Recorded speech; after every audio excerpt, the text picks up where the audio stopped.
Hej, jeg hedder Karina, og jeg er psykolog hos McFarlane Psychology Group. Jeg er dansk og bor her i København med min franske mand og vores 2 børn. Jeg har en master i psykologi fra Københavns Universitet, og jeg tilbyder terapi på dansk, engelsk og fransk til voksne, individuelt og til par. Jeg har 10 års erfaring som selvstændig psykolog i Paris, hvor jeg havde min egen praksis, og samtidig arbejdede jeg på et hospital i det parisiske sundhedssystem.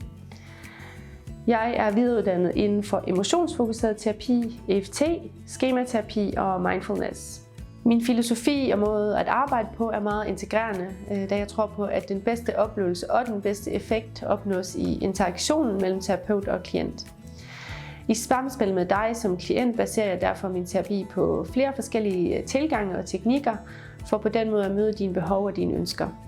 Jeg sigter imod at skabe en behagelig og imødekommende stemning.